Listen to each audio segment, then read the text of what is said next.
Hello, good evening to all of you. आप सभी का स्वागत है भटनेरा एस में। मैं देवी सिंह। तो चलिए स्टार्ट करते हैं। हम इंडियन इकोनॉमी पढ़ रहे थे। इंडियन इकोनॉमी में हमारा एक चैप्टर है नेशनल इनकम। तो नेशनल इनकम के साथ हमने पहला लेक्चर कंप्लीट किया था। तो देखो, हमारा भटनी राइस का यूट्यूब चैनल है। इसमें से आपको कंप्लीट वीडियो मिलेगा, कंप्लीट पीडीएफ मिलेगा, टेस्ट मिलेगा, ठीक है। साथ में हमारा ये जो प्राइस बहुत रिजनेबल है, 750 रुपए का है। कंप्लीट इसमें से इंडियन इकोनॉमी का आपको कोर्सेस मिलेगा। और इसके साथ साथ मैं आपको एक चीज़ और यहाँ बताने वाला हूँ। वो ये है कि देखिए, इसमें से प्रॉपर यूपीएससी प्रीलिम्स और मेंस, और इसके साथ साथ अदर स्टेट सिविल सर्विस यानी प्रीलिम्स के लिए और मेंस के लिए मोर देन सफिशिएंट होगा। तो चलो हम शुरुआत कर लेते हैं। नेशनल इनकम, राष्ट्रीय आय, हमारा सब हेडिंग है राष्ट्रीय आय। जब एनएनपी की गणना यानी फैक्टर कास्ट पर करी जाए, एनएनपी याद है, कल बताया था। जब एनएनपी की जो गणना है फैक्टर कास्ट पर की जाती है, तब उस देश की राष्ट्रीय आय कहलाती है। एनएनपी क्या है, जरा दोबारा से ध्यान रखना। मैं एनएनपी एक बार समझा देता हूं, क्योंकि अगर एनएनपी नहीं समझ पाओगे तो राष्ट्रीय आय नहीं समझ पाओगे। कल की क्लास में हमने एनएनपी देखा था, यानी नेट नेशनल प्रोडक्ट। एनएनपी है क्या, देखो पहले एनएनपी ध्यान से सुनना। वस्तुओं और सेवाओं के उत्पादन की प्रक्रिया में जो मशीनें और उपकरणों की क्षति होती है, घिस घिस कर वो टूट बिखर जाते हैं, तो इनको रिप्लेस करने के लिए, फ्यूचर में इनको रिप्लेस करने के लिए कुछ रेवेन्यू से एक हिस्सा हटाकर बाहर रख लिया जाता है। और ये वह हिस्सा होता है, इसको मूल्यह्रास या डेप्रिसिएशन कहते हैं।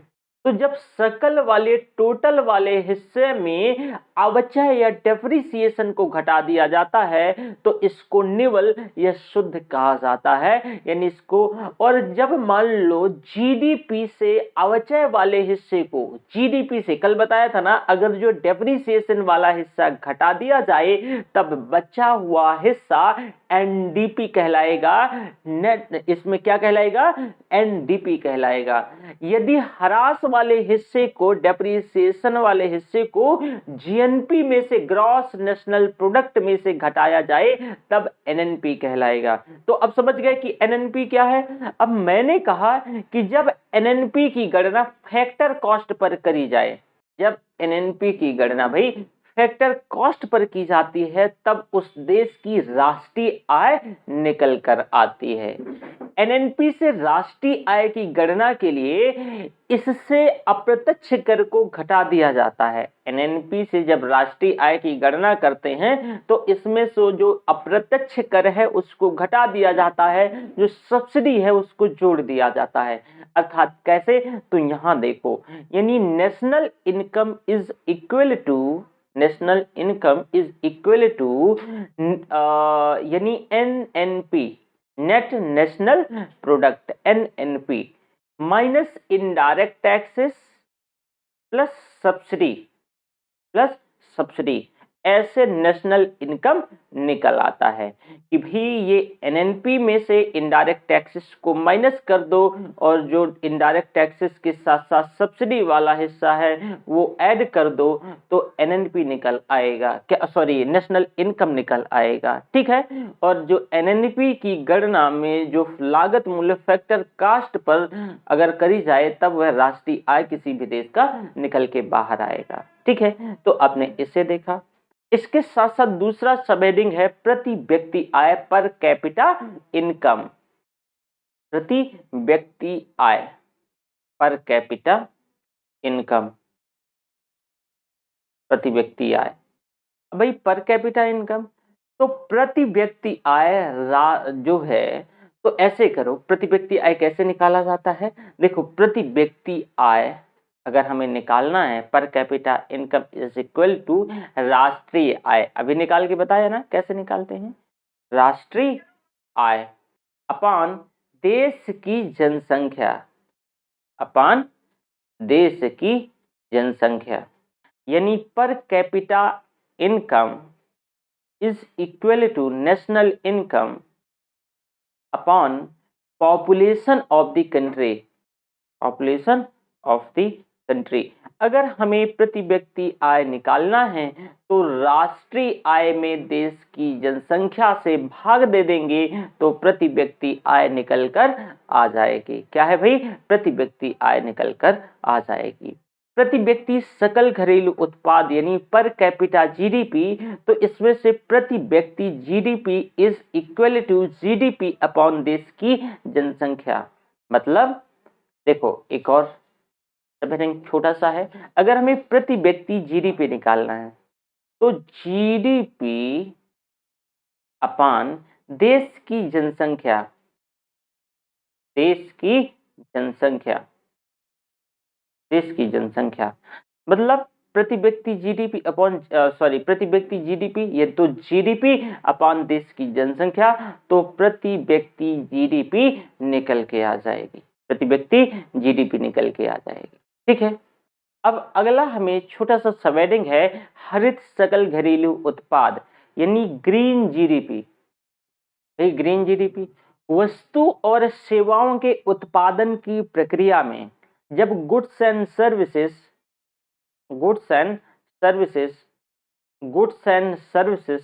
वस्तु और सेवाओं के उत्पादन की प्रक्रिया में पर्यावरण भी आप देखते हो प्रभावित होता है। और जब पर्यावरण प्रभावित होता है तो जंगलों की कटाई ऑब्वियसली होती है, प्रदूषण भी होता है। तो जब पर्यावरण पर पड़ने वाले इस प्रभाव का जो मौद्रिक मूल्य निकाल करके उसको जीडीपी से घटा दिया जाए तब ग्रीन जीडीपी निकल के आ जाएगी, तब ग्रीन जीडीपी निकल के आ जाएगी। ऐसे समझो भैया, मान लो कि आप ना, ऐसे समझो कि आप बुक बनाने का कारखाना लगा के रखे हो, तो बुक बनाने में या कोई भी इंडस्ट्री चलाने में तो आप ही बताओ कि इसमें से आप पेड़ काट के लाओगे तभी तो कागज बनाओगे ना। तो इससे क्या होगा कि भाई जंगलों की कटाई होगी, जब जंगलों की कटाई होगी तो प्रदूषण उत्पन्न होगा, पर्यावरण पर प्रभाव पड़ेगा। तो पर्यावरण पर पड़ने वाला प्रभाव मतलब कि मान लो कि इसमें 100 पेड़ लगे थे, 100 पेड़ में जो इन्वायरमेंट बैलेंस था, ठीक है 4 पेड़ ही मान लो, चलो 5 मान लो, इन्वायरमेंट बैलेंस था, लेकिन हमारे प्रोडक्शन की वजह से एक पेड़ क्या है भाई, इसमें से एक पेड़ जो है वो कटवट गया, बचे 4। तो भाई जो अर्थव्यवस्था जो इन्वायरमेंट में जो इम्पैक्ट पड़ेगा तो इसका मौद्रिक मूल्य निकाला जाता है। कैसे कि अगर एक पेड़ की रख रखाव लगाने में कितना पैसा लगेगा, तो अगर उसका मौद्रिक मूल्य निकाला जाए और उस मौद्रिक मूल्य को जीडीपी से घटा दिया जाए तब मतलब इसमें ग्रीन जीडीपी निकल के आएगी, इसको ग्रीन जीडीपी कहा जाएगा। ठीक है, इस मूल्य को जीएनपी से घटाया जाए तो ग्रीन जीएनपी प्राप्त हो जाएगी। अगर ये जो मौद्रिक मूल्य है तो इसको अगर जीएनपी से घटाया जाए तो ग्रीन जीएनपी हो जाएगी। तो ये ध्यान रखिएगा। तो भूटान अपनी समृद्धि को मापने के लिए जीडीपी का उपयोग नहीं करता है, बल्कि वो सकल राष्ट्रीय खुशी ग्रॉस नेशनल हैप्पीनेस इंडेक्स का प्रयोग करता है। कौन? भूटान। मैंने जापान तो नहीं कह दिया था, भूटान की मैं बात कर रहा हूं। ठीक है, तो ध्यान रखिएगा, ये अपनी समृद्धि के लिए जीडीपी का प्रयोग नहीं, बल्कि यह अपनी समृद्धि के लिए जीएनएच का प्रयोग यानी जो है ग्रॉस नेशनल हैप्पीनेस इंडेक्स का प्रयोग करता है। ओके, तो आपने इसे भी देखा। दूसरा सबहेडिंग है क्रय क्षमता की तुलना यानी परचेजिंग पावर पैरिटी। कल की क्लास में मैंने बताया था कि समझाऊंगा, तो देखो भाई purchasing power parity, purchasing power parity. भाई परचेजिंग पावर पैरिटी की बात करें तो प्रत्येक देश अपनी जीडीपी की गणना जो है अपनी घरेलू मुद्रा के तौर पे करता है। प्रत्येक जो देश है अपनी जीडीपी की गणना अपनी जो है डोमेस्टिक करेंसी के तौर पे करता है, परंतु विश्व की अन्य अर्थव्यवस्थाओं के साथ जीडीपी की तुलना के उद्देश्य से प्रत्येक देश जो है इसे एक समान मुद्रा कॉमन करेंसी में कन्वर्ट करता है और यह परिवर्तन एक्चुअल में दो प्रकार से किए जाते हैं। एक तो विनिमय दर के आधार पे, एक्सचेंज रेट के आधार पे, दूसरा क्रय क्षमता की आधार पे, परचेजिंग पावर पैरिटी के आधार पे। तो बाजारी मूल्य पर जीडीपी की गणना की जाती है जब घरेलू मुद्रा का एक्सचेंज रेट के अनुसार डॉलर में परिवर्तित किया जाता है। मतलब बाजारी मूल्य पर जीडीपी की गणना की जाती है तब घरेलू मुद्रा को एक्सचेंज रेट के अनुसार डॉलर में कन्वर्ट किया जाता है। वहीं आप देखोगे कि जब जीडीपी की गणना क्रय क्षमता की तुलना में परचेजिंग पावर पैरिटी के आधार पर की जाती है तब घरेलू मुद्रा को क्रय क्षमता के अनुसार डॉलर में मापा जाता है। घरेलू मुद्रा को क्रय क्षमता के अनुसार डॉलर में मापा जाता है। तो परचेजिंग पावर पैरिटी की गणना के लिए दो बास्केट रखे जाते हैं। एक मतलब दो बास्केट बनाए जाएंगे। अगर हमें पीपीपी की गणना करनी है तो चलो दो बास्केट रख लो, और दोनों में मतलब जो है एक समान वस्तु या फिर सेवा, एक समान वस्तु और सेवा रखा जाता है। यदि भारत की घरेलू मुद्रा की क्रय क्षमता की तुलना अमेरिकी डॉलर से करनी हो तब ऐसे में इन दोनों ही बास्केट में से एक बास्केट को भारत से खरीदा जाएगा और दूसरे बास्केट को अमेरिका से खरीदा जाएगा। क्योंकि भारत अमेरिका की तुलना में आर्थिक तौर से कमजोर है तो यहाँ वस्तु भारत में आसानी से सस्ते में उपलब्ध होगी, बल्कि भारतीय जो मुद्रा की क्रय क्षमता डॉलर की तुलना में अधिक हो जाएगी। क्रय क्षमता डॉलर की तुलना में भाई अधिक हो जाएगी। क्यों? क्योंकि हमें कम पैसे में हमें चीजें उपलब्ध हो जाएंगी। जब इस क्रय क्षमता के आधार पे भारत के सकल घरेलू उत्पाद को अमेरिकी डॉलर में कन्वर्ट करते हैं तब देश का सकल घरेलू उत्पाद क्या है, स्वतः बढ़कर के 8.6 ट्रिलियन डॉलर 2020-21 अनुमानित, मतलब ये है कि करीब 8.6 ट्रिलियन डॉलर के आसपास, ट्रिलियन डॉलर के आसपास पहुंच जाता है। 2021 में जो अनुमान है इससे भी अधिक हो जाता है। अब भारतीय अर्थव्यवस्था इस पीपीपी के आधार पे, परचेजिंग पावर पैरिटी के आधार पे तीसरे स्थान पर पहुंच जाती है। 24 ट्रिलियन डॉलर की पीपीपी के आधार पे जीडीपी के साथ चीन जो है दुनिया की सबसे बड़ी अर्थव्यवस्था हो जाती है, परचेजिंग पावर पैरिटी के आधार पे, ना कि जीडीपी के आधार पे। जीडीपी के आधार पे मैंने कल पूरे डेटा के साथ बताया था कि भाई 20.78 ट्रिलियन डॉलर के साथ अमेरिका पहले स्थान पे, 15 ट्रिलियन डॉलर के साथ जो चाइना है वो दूसरे स्थान पे, और जो जापान है तीसरे स्थान पे, और हम छठे स्थान पे, चौथे पे भी मैंने आपको जर्मनी और यूरोप बताया, ब्रिटेन बताया था, 7वें नंबर पर फ्रांस है ना। तो जीडीपी के आधार पे, लेकिन परचेजिंग पावर पैरिटी के आधार पे हमारी पोजीशन थर्ड है, जो कि पहली पोजीशन चाइना की है 24 ट्रिलियन डॉलर। ठीक है, जीडीपी के साथ चीन की मतलब जो है परचेजिंग पावर पैरिटी के आधार पे दुनिया की सबसे बड़ी अर्थव्यवस्था है। जीडीपी के साथ चीन विश्व की सबसे बड़ी अर्थव्यवस्था है। वहीं अमेरिका जो है 20.8 ट्रिलियन डॉलर के साथ दूसरे स्थान पर है परचेजिंग पावर पैरिटी के आधार पे। जापान जो है चौथे स्थान पर आता है, और भारत की जीडीपी पीपीपी के आधार पर 2019 में 9.5 ट्रिलियन डॉलर तक पहुंच गई थी। लेकिन कोविड-19 के चलते आर्थिक समृद्धि में गिरावट आई और यही जो है 2020 में 8.6 ट्रिलियन डॉलर के नीचे गिरकर आ गई। ठीक है, तो ये भी ध्यान रखिएगा परचेजिंग पावर पैरिटी के आधार पे ये कैसे वर्क करता है। ठीक है, तो आपने इस सारी चीजों को डिटेल से समझने का प्रयास किया, डिटेल से देखा। देखो ध्यान रखना, मैंने जब आपको कल जीएनपी और ये सारी चीजों में अंतर भी बताया था, और मार्केट प्राइस के आधार पे एक चीज और मैं बता दूं, net domestic product at market price, इसे भी थोड़ा सा देख लो, यानी एनडीपी मार्केट प्राइस के आधार पे, एनडीपी एट मार्केट प्राइस। देखो भैया, जब किसी वस्तु और सेवा का उत्पादन हो रहा हो या किया जाता है तो उत्पादन की प्रक्रिया में जो उत्पादन के साधनों का प्रयोग किया जाता है, तो उत्पादन की प्रक्रिया के दौरान उत्पादन के साधनों के मूल्य में कमी होती है। दोबारा सुनना, जब किसी वस्तु और सेवाओं का उत्पादन किया जाता है तो उत्पादन की प्रक्रिया में उत्पादन के साधनों का प्रयोग किया जाता है और उत्पादन की प्रक्रिया के दौरान उत्पादन के साधनों के मूल्य में कमी होती है, जिससे मूल्यह्रास या डेप्रिसिएशन कहा जाता है।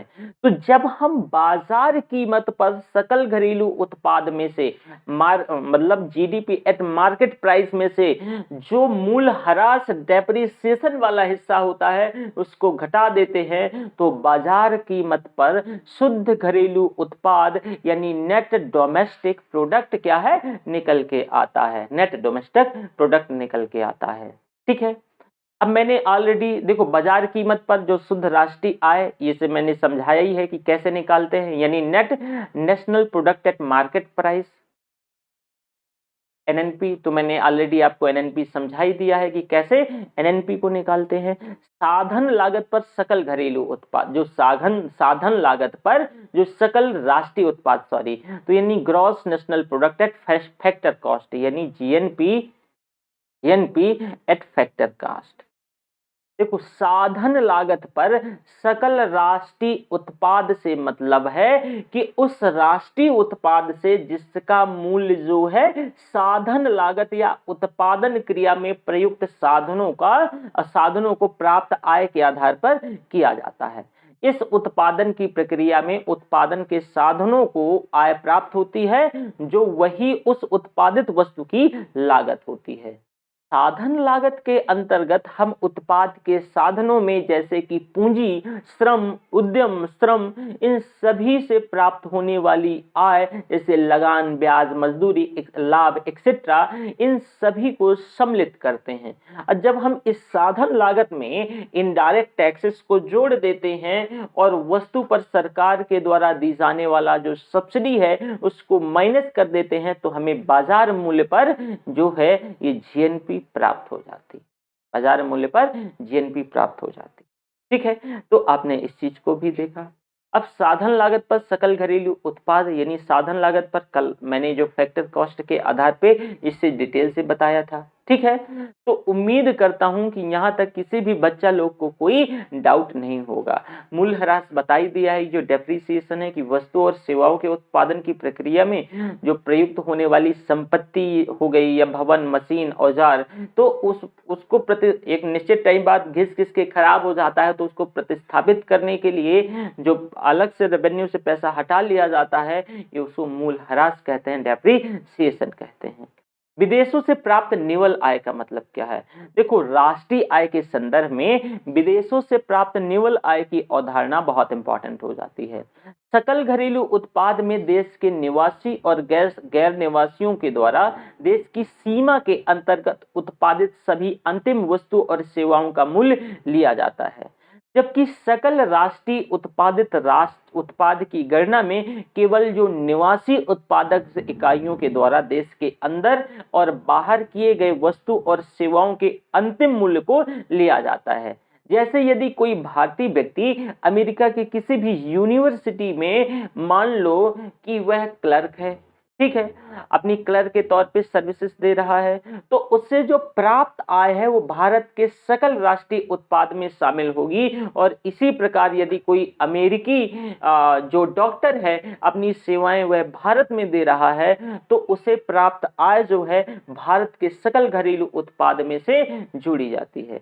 तो विदेशों से प्राप्त निव्वल आय यानी भारतीय नागरिकों के द्वारा विदेशों से अर्जित आय माइनस विदेशी नागरिकों के द्वारा भारत में अर्जित आय, ऐसे हम विदेशों से प्राप्त निव्वल आय निकालते हैं।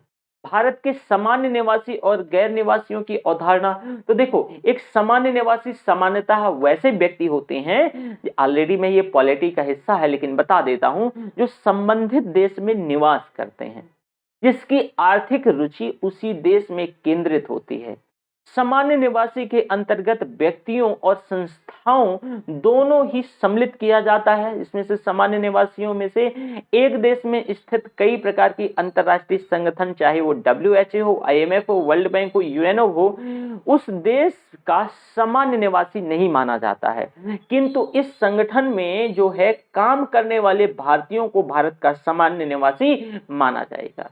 विदेशी पदाधिकारी जो कूटनीतिज्ञ हैं, सशस्त्र सेना के सदस्य हैं, जो कि उस देश का सामान्य निवासी माने जाते हैं, जिसके वे निवासी होते हैं, ना कि उस देश के जिससे वे काम करते हैं। अब भारत में स्थित जो विदेशी दूतावासों में काम करने वाले भारतीयों को भारतीय निवासी माना जाता है, वो बेशक वो दूसरी दुनिया में मतलब दूसरी जगह कार्य कर रहे हैं, जबकि विदेशों में स्थित भारतीय दूतावासों में काम करने वाले जो विदेशियों को भारत के गैर निवासी माना जाता है। और शेष विश्व में कार्यरत, जैसे कि मैंने बताया था आपको कि भारत के राजदूतों जो हाई कमिश्नर्स होते हैं, इनको भारत का सामान्य निवासी माना जाता है, जबकि भारत में उपस्थित शेष विश्व के राजदूतों और हाई कमिश्नर्स को भारत का गैर निवासी माना जाता है। तो इसमें से अब जैसे कि व्यक्तियों को देश का सामान्य निवासी किन किन को नहीं माना जाता है, तो मनोरंजन, अवकाश बिताने, चिकित्सा, अध्ययन, खेल कूद, कॉन्फ्रेंस आदि के लिए देश से विदेशी जो सैलानी मतलब इन सभी के लिए देश में आए जो विदेशी सैलानी हैं, इनको हम सामान्य नागरिक नहीं मानते हैं। चाहे वो मनोरंजन के लिए, चाहे वो अवकाश बिताने के लिए हो, या चाहे वो डॉक्टरी करने, चिकित्सा करने के लिए, चाहे वो स्टडी करने के लिए, चाहे वो खेल कूद के लिए, ये सामान्य निवासी नहीं होते हैं। ऐसे विदेशी जो गैर निवासी उपक्रमों के कर्मचारी होते हैं, ऐसे विदेशी जो गैर निवासी उपक्रमों के कर्मचारी होते हैं, जिनकी आर्थिक रुचि का केंद्र देश नहीं होता है, ऐसे सभी व्यक्तियों को गैर निवासी माना जाता है। ठीक है। अब राष्ट्रीय आय से संबंधित कुछ कॉन्सेप्ट्स हैं। क्या कुछ कॉन्सेप्ट हैं? तो देखो जरा कि क्या क्या कॉन्सेप्ट्स हैं, इन्हें देख लो जरा। अब जैसे कि ऐसे समझो, मैं एक इसमें से पूरा फ्रेमवर्क बना देता हूं, है ना। बाजार कीमत पर सकल घरेलू उत्पाद, यानी इसको GDP एट मार्केट प्राइस। ठीक है। अब ऐसे मैं शॉर्ट में लिखूंगा GDP eight market price, GDP eight market price. इसमें से माइनस जो शुद्ध अप्रत्यक्ष कर, यानी जो शुद्ध है नेट इनडायरेक्ट टैक्सेस, या प्लस इसमें से शुद्ध अप्रत्यक्ष कर नेट इनडायरेक्ट टैक्सेस, जाकि साधन लागत पर जो है GDP एट फैक्टर कॉस्ट। देखो भैया, इसमें से मैंने आपको क्या बताया कि GDP एट मार्केट प्राइस में आपको इनडायरेक्ट टैक्सेस को, नेट इनडायरेक्ट टैक्सेस को माइनस कर देना है, तो GDP एट फैक्टर कॉस्ट, और यहाँ पे जो GDP एट फैक्टर कॉस्ट में आपको ये प्लस कर देना है, तो GDP एट मार्केट प्राइस निकल आए। ठीक है। अब बात करते हैं हम, अगर हम जो है डिप्रिसिएशन अगर प्लस कर दें, अगर डिप्रिसिएशन प्लस कर दें या फिर इसे माइनस कर दें, या इसे माइनस कर दें, तो क्या निकल के आ जाएगा? बाजार कीमत पर, यानी NDP eight market price, NDP eight market price प्राप्त हो जाएगा। ठीक है। अगर NDP एट मार्केट प्राइस में हम ये डिप्रिसिएशन प्लस कर दें, तो GDP एट मार्केट प्राइस। संबंध बता रहा हूं मैं। ठीक है। इसके बाद क्या कर दो, इसमें से शुद्ध अप्रत्यक्ष कर जो है, यानी इनडायरेक्ट टैक्सेस को क्या कर दो भाई? माइनस कर दो। तो आपको NDP एट फैक्टर कॉस्ट निकल के आ जाएगा। इसी में इसको प्लस कर दो, तो आपको NDP एट क्या है? मार्केट प्राइस मिल जाए, NDP एट मार्केट प्राइस मिल जाए। इसी तरह आप यहाँ पे देखो, ये जो मूल ह्रास है, अगर माइनस कर दो आप डेप्रिसिएशन को, तो GDP एट फैक्टर कॉस्ट से NDP एट फैक्टर कॉस्ट, और अगर इसे प्लस कर दो डेप्रिसिएशन को, तो यही आपको एनडीपी एट फैक्टर कॉस्ट प्राप्त हो जाए। तो आपने ये संबंध भी देखा। उम्मीद करता हूं यहां तक किसी भी प्रकार से कोई बच्चा लोग को कोई डाउट नहीं होगा। अब देखो ग्रॉस वैल्यू एडेड यानी GVA, GVA gross value added, gross value added financial year 2015-16 में सकल मूल्यवर्धन ग्रॉस वैल्यू एडेड की अवधारणा को शुरू किया गया। सकल मूल्यवर्धन किसी देश की अर्थव्यवस्था में सभी क्षेत्रों यानी यथा प्राथमिक क्षेत्र, द्वितीय क्षेत्र, तृतीय क्षेत्र के द्वारा किया गया कुल अंतिम वस्तु और सेवाओं के उत्पादन का मौद्रिक मूल्य जो है ग्रॉस वैल्यू एडेड कहलाता है, ग्रॉस वैल्यू एडेड कहलाता है। बाजार कीमत पर सकल मूल्य वृद्धि जीबीए एट मार्केट प्राइस की अगर हम बात करें, जीबीए एट मार्केट प्राइस, तो प्राइमरी सेक्टर में सभी उत्पादित जो उत्पादक इकाई और उद्यमियों के द्वारा सकल मूल्य वृद्धि, यानी प्राइमरी सेक्टर में सब उत्पादित सभी यूनिट्स के द्वारा, साथ में सेकेंडरी सेक्टर में सभी उत्पादक मतलब इकाइयों के द्वारा सकल मूल्य वृद्धि, और टर्सरी सेक्टर में तो ये जो है जीबीए एट मार्केट प्राइस निकल के आता है, टर्सरी सेक्टर का भी सेकेंडरी सेक्टर का भी, और ये तो जीबीए एट मार्केट प्राइस निकल कर आता है। ठीक है, तो इसे आपने देखा। अब इसमें से मूल्यवर्धन और जीडीपी में वृद्धि की स्थिर कीमतों पर इसे प्रतिशत में कैसे दर्शाते हैं, तो इसे भी थोड़ा सा आप देख लो, है ना। मैं इसे एक काम करता हूं कि कुछ पिछला डेटा, जो कि पिछला डेटा अब इम्पॉर्टेंट नहीं है कि कैसे इसमें से क्या क्या मतलब कैसे क्षेत्र में जो है मूल्यवर्धन और जीडीपी में जो वृद्धि है स्थिर कीमतों पर प्रतिशत में कैसे दर्शाया जाता है, लेकिन मैंने जो रिसेंटली डेटा है वो पिछली क्लासेस में ऑलरेडी आपको डिस्कस कर चुका था, तो उम्मीद करता हूं वहां तो कोई डाउट नहीं होगा। ठीक है, चलो इसमें से आप देखो, एक है पर्सनल इनकम, पर्सनल इनकम यानी व्यक्तिगत आय। व्यक्तिगत आय वह आय है जो देश के नागरिकों को वास्तव में प्राप्त होती है। पर्सनल इनकम वह आय है जो देश के नागरिकों को, देश के नागरिकों को, देश के नागरिकों को वास्तव में प्राप्त होती है। दूसरे शब्दों में व्यक्तिगत आय व्यक्तियों और परिवारों द्वारा सभी स्रोतों से वास्तव में प्राप्त जो कारक आय और चालू हस्तांतरण है, तो उसको जोड़ करके हम पर्सनल इनकम या परिवारों के सभी स्रोतों से प्राप्त जो है चालू आय को इसमें से क्या है जोड़ा जाता है। ठीक है, तो आप ऐसे पर्सनल इनकम निकाल सकते हो। अब प्रति व्यक्ति व्यय योग्य आय यानी जो डिस्पोजल पर्सनल इनकम, तो प्रति व्यक्ति इसे भी देख लो थोड़ा सा।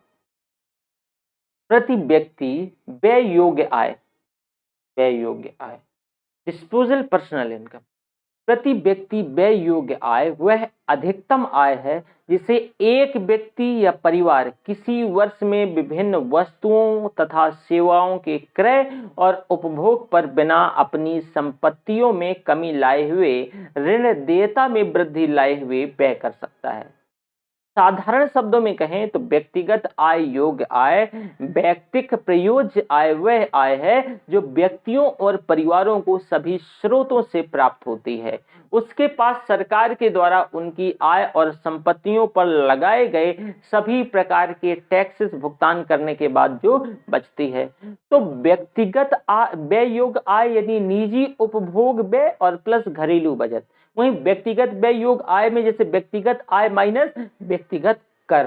ठीक है, तो ये ध्यान रखिएगा। ओके, जैसे पर व्यक्ति आय पर कैपिटा इनकम, तो ऑलरेडी मैंने पर कैपिटा इनकम को आपके साथ शेयर किया कि पर कैपिटा इनकम कैसे निकालते हैं। ठीक है, मैंने पर कैपिटा जीडीपी भी आपको बताया। अब राष्ट्रीय आय को मापने का कुछ मेथड है, यानी कैसे मेथड है किसी भी अर्थव्यवस्था, ऐसे देखो राष्ट्रीय आय को मापने का method, method of measuring national income. ठीक है, अब किसी भी अर्थव्यवस्था में किसी निश्चित अवधि में कुल अंतिम वस्तु और सेवाओं के कुल उत्पादन का योग उत्पादन प्रक्रिया में लगे हुए साधनों को प्राप्त आय का योग उत्पादित वस्तु और सेवाओं पर होने वाले व्यय का योग राष्ट्रीय आय कहता है। ये राष्ट्रीय आय है। तो राष्ट्रीय आय को मेथड जो है, इसको मापने का मेथड है, एक तो प्रोडक्शन मेथड है, उत्पादन विधि है, एक आय विधि है और एक व्यय विधि है। तो इसमें से 3 मेथड हैं। एक तो उत्पादन मेथड, राष्ट्रीय आय तो ऑलरेडी जानते हो, एक तो उत्पादन विधि हो गई भाई, दूसरा हो गया आय विधि और तीसरा हो गया व्यय विधि। इन तीनों माध्यम से जो है आप राष्ट्रीय आय नेशनल इनकम क्या कर सकते हो, नेशनल इनकम निकाल सकते हो। तो इन तीनों मेथड को देखो कि भाई आप नेशनल इनकम क्या है कैसे निकाल सकते हो, इसे समझने का प्रयास करो। ठीक है, देखो जरा, इसमें से अगर हम बात करते हैं तो पहले उत्पादन विधि देखो, यानी प्रोडक्शन मेथड। उत्पादन विधि अर्थव्यवस्था के कुल उत्पादन में उत्पादित इकाइयां हैं, जो उत्पादक इकाइयां हैं, उनके अंशदान की माप प्रस्तुत करता है। और उत्पादन विधि के अंतर्गत एक फाइनेंशियल ईयर में उत्पादित वस्तु और सेवाओं का अंतिम यानी मौद्रिक मूल्य ज्ञात कर लिया जाता है। इसके योग को बाजार मूल्य पर आधारित सकल घरेलू उत्पाद जीडीपी एट मार्केट प्राइस कहा जाता है। तो बाजार कीमत पर सकल घरेलू उत्पाद जीडीपी एट मार्केट प्राइस, तो एक वर्ष की अवधि के दौरान अर्थव्यवस्था में उत्पादित अंतिम वस्तु और सेवाओं का बाजार मूल्य। वहीं एक वर्ष में देश की सीमाओं के अंदर सभी उत्पादित उद्यमियों की जो सकल मूल्य वृद्धि है। और इसमें से साधन लागत पर सकल घरेलू उत्पाद जीडीपी एट फैक्टर कास्ट में जो बाजार कीमत पर सकल घरेलू उत्पाद यानी GDP at market price minus indirect taxes plus subsidy, जो कि ऑलरेडी बताया था। इसके साथ साथ मैंने साधन लागत पर शुद्ध जो घरेलू उत्पादन एनडीपी एट फैक्टर प्राइस में साधन लागत, इसमें से साधन लागत पर घरेलू उत्पाद और माइनस डेप्रीसिएशन, मूल डेप्रीसिएशन। वहीं एनएनपी एट फैक्टर कॉस्ट, तो राष्ट्रीय आय इज इक्वल टू साधन लागत पर शुद्ध घरेलू उत्पाद यानी NDP at factor cost plus विदेशों से प्राप्त शुद्ध आय। तो उत्पादन विधि के द्वारा अब अगर हम जो है राष्ट्रीय आय की जो गणना है तो उसमें से कुछ सावधानियां हैं। तो ये तो आप देखो कि उत्पादन मेथड से हम निकाल सकते हैं, उत्पादन मेथड मैंने आपको सभी बता दिया, लेकिन इसमें से कुछ सावधानियां हैं। इसके अंतर्गत पुरानी वस्तुओं के क्रय विक्रय को शामिल नहीं किया जाता। एक तो ये सावधानी है भाई, एक तो ये सावधानी है कि भाई आप मेथड ऑफ मेजरिंग जो नेशनल इनकम में, तो आपको ये ध्यान रखना है, पहला मैं समझा रहा हूं कि इसमें से जो पुरानी वस्तुओं के क्रय विक्रय को शामिल नहीं करोगे। इसमें से शामिल की जाने वाली उत्पादित वस्तुएं उसी वित्तीय वर्ष की होनी चाहिए। उत्पादन प्रक्रिया में माध्यमिक वस्तुओं का मूल्य नहीं जोड़ा जाना चाहिए। और पिछले वर्ष में जो रखे स्टॉक के मूल्य में वृद्धि राष्ट्रीय उत्पाद को प्रभावित नहीं करती। एक परिवार या गृहस्थ के द्वारा अवकाश में अपने बगीचे में उत्पादित फल और सब्जियों का मूल्य भी इसमें से सम्मिलित नहीं किया जाएगा। बहुत इंपॉर्टेंट है, ये ध्यान रखना। स्व उपभोग सेवाओं को मूल्य वृद्धि में शामिल नहीं किया जाता है, क्योंकि इन सेवाओं को बाजार मूल्य पर ज्ञात करना मुश्किल हो जाता है। तो ये तो रहा उत्पादन विधि। दूसरा रहा आपका आय विधि, इनकम मेथड। अगर हम इनकम मेथड क्या है, तो उत्पादक इकाइयों में से जो आय जनित होती है, आय क्रिएट होती है, आय मिलती है, वह उत्पादन के साधनों के संयुक्त प्रयास का परिणाम होती है। और यह आय वास्तव में उत्पादन क्रिया में लगे सभी साधनों, भूमि, श्रम, पूंजी, उद्यमी के संयुक्त प्रयोग का प्रतिफल होती है, जो इन्हें लगान, मजदूरी, ब्याज, लाभ के तौर पे वितरित हो जाती है।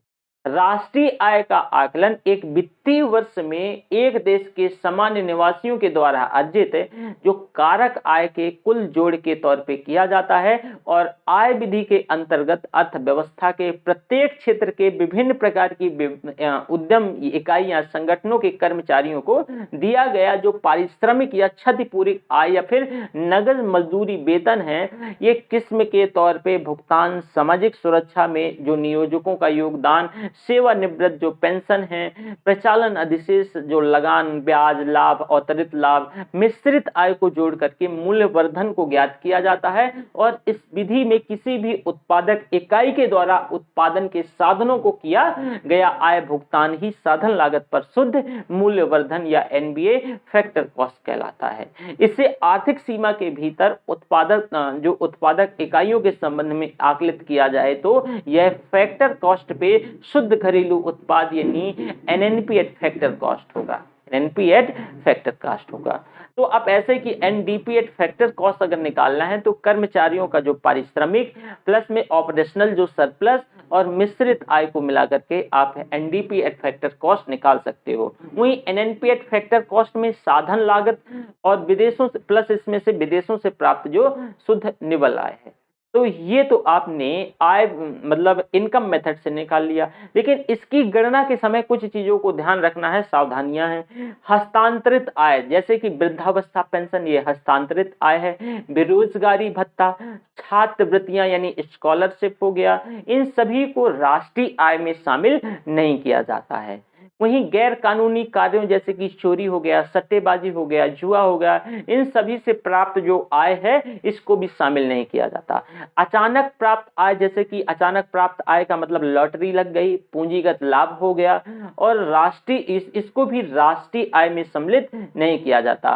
वृद्धावस्था पेंशन एक तरफा भुगतान होता है, जो पेंशन है एक तरफा भुगतान होता है, इसे राष्ट्रीय आय के सेवानिवृत्ति से पहले जो है फैक्टर यानी कारक सेवाओं से संबंधित होती है, इसीलिए इसे राष्ट्रीय आय के आकलन में सम्मिलित किया जा सकता है। ठीक है, तो ये भी ध्यान रखिएगा। अब आता है आपका एक्सपेंडिचर मेथड यानी व्यय मेथड, एक्सपेंडिचर मेथड। देखो व्यय विधि के अनुसार कुल आय या तो उपभोग पर व्यय की जाती है या फिर बचत पर। तो इस प्रकार राष्ट्रीय आय कुल उपभोग व्यय या फिर कुल बचत का योग है। बाजार कीमत पर सकल घरेलू उत्पाद को एक देश की आर्थिक सीमा के अंदर उत्पादित अंतिम वस्तुओं और सेवाओं पर किए गए कुल व्यय के तौर पे देखा जाता है। इन व्ययों को हम 4 वर्गों में क्लासिफाई कर सकते हैं, एक निजी अंतिम उपभोग, एक सरकारी अंतिम उपभोग, एक सकल घरेलू पूंजी या विनियोग और एक निवल विदेशी निवेश। तो ये सारी चीजें इसमें से शामिल होती हैं। इसमें भी जो अगर आप व्यय मेथड एक्सपेंडिचर मेथड की बात करें तो इसमें गणना के वक्त कुछ सावधानियां रखना पड़ेगा कि कुल व्यय की माप करते समय दोहरी गणना की समस्या से बचें। इसमें से केवल अंतिम व्यय को ही शामिल किया जा सके। पुरानी जो वस्तुओं पर किया जाने वाला एक्सपेंडिचर इसमें से शामिल नहीं होगा क्योंकि इसे उत्पादन के वर्ष ही राष्ट्रीय आय में सम्मिलित कर लिया गया है। शेयरों और बांडों पर जो किया गया एक्सपेंडिचर है वो भी इसके अंतर्गत सम्मिलित नहीं होगा। तो राष्ट्रीय आय से संबंधित अवधारणाओं को आपने देखा। ठीक है, मतलब मेथड कैसे measuring method of measuring national income. भाई राष्ट्रीय यानी आप देखो concept related to the national income at glance.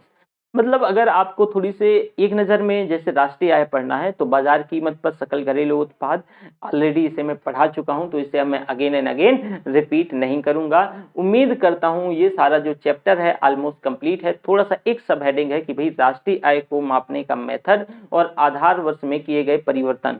तो केंद्रीय सांख्यिकी कार्यालय SCO इसने जनवरी 2015 से राष्ट्रीय आय को मापने के लिए आधार वर्ष जो है 2000, ध्यान से सुनना, 4-5 को संशोधित करके 2011-12 कर दिया था।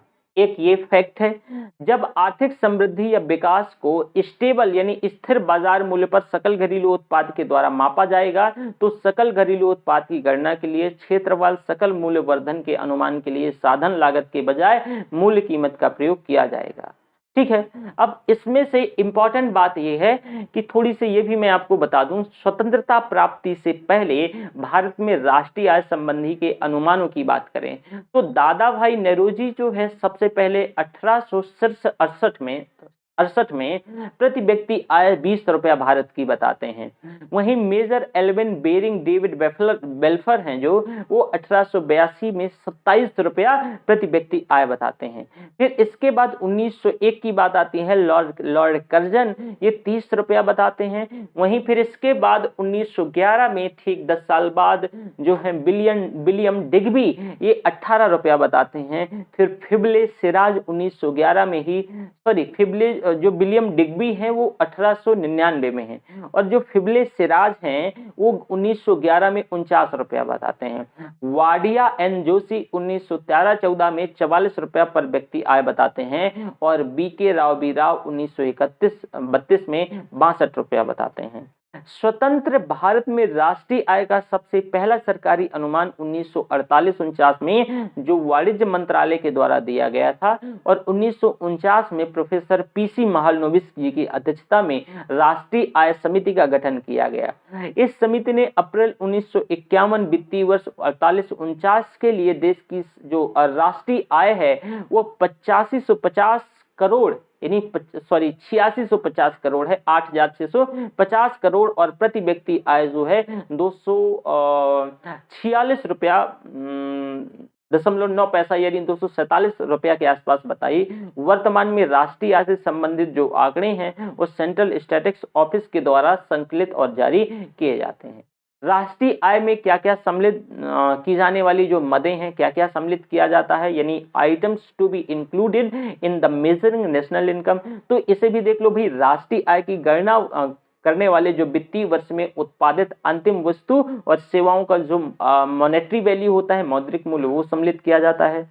अपयुक्त मध्यवर्ती जो वस्तुओं का स्टॉक और गणना वर्ष में उत्पादित उस वित्तीय वर्ष में जो मतलब बिना स्टॉक, वो भी स्वयं उपभोग के लिए जो किया जाने वाला उत्पादन है वो भी, मकान मालिक द्वारा स्व आवास हेतु प्रयोग किए जाने वाले मकान पर आरोपित जो किराया है, ब्रोकर्स कमीशन है, सरकार के द्वारा नागरिकों को प्रदान की जाने वाली निःशुल्क सर्विसेज हैं, वहीं सैनिक और सुरक्षा सेवाओं को दिया जाने वाला एक्सपेंडिचर है, कंपनियों द्वारा दिया जाने वाला लाभांश है, भविष्य निधि यानी जो प्रोविडेंट फंड है मालिकों के द्वारा दिया जाने वाला अंशदान है, संसद सदस्यों को दिया जाने वाला भत्ता है, विदेशी पर्यटकों द्वारा भारत में किया गया एक्सपेंडिचर है, विदेशों में स्थित भारतीय बैंकों की शाखाओं के द्वारा अर्जित लाभ है।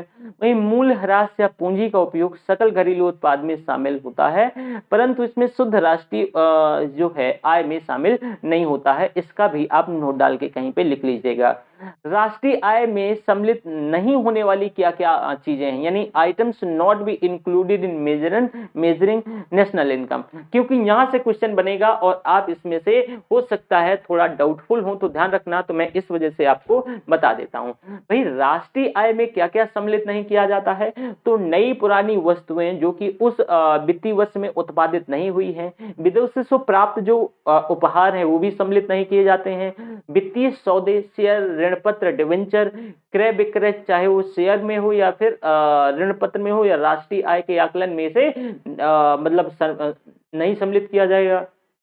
पूंजीगत लाभ या हानि या अप्रत्याशित लाभ, जैसे कि अचानक लॉटरी लग जाए, जो गृहस्थ परिवार अवकाश में अपने बगीचों में जो उत्पादित फल सब्जियां हैं, किसी फर्म के द्वारा रखे गए स्टॉक की कीमतों में वृद्धि या वस्तु और सेवाओं के उत्पादन में प्रयुक्त जो मध्यवर्ती वस्तुओं का मूल्य, और एक होटल के द्वारा क्रय की गई सब्जियां, अन्न उत्पाद, किसी लॉटरी में जीता गया इनाम या धनराशि, भारत में विदेशी बैंकों द्वारा अर्जित लाभ, वैज्ञानिकों खोजों में प्रयोग की जाने वाली वस्तुएं, सार्वजनिक क्षेत्र के उपक्रमों में जो विनिवेश से प्राप्त राशि है, एक ग्राहक द्वारा अपने घर में किए जाने वाले जो कुछ सर्विसेज हैं, एक फर्म के द्वारा दूसरी फर्म को दिया जाने वाला लाभांश, हस्तांतरण भुगतान जैसे वृद्धावस्था पेंशन, स्कॉलरशिप, बेरोजगारी भत्ता एक्सेट्रा।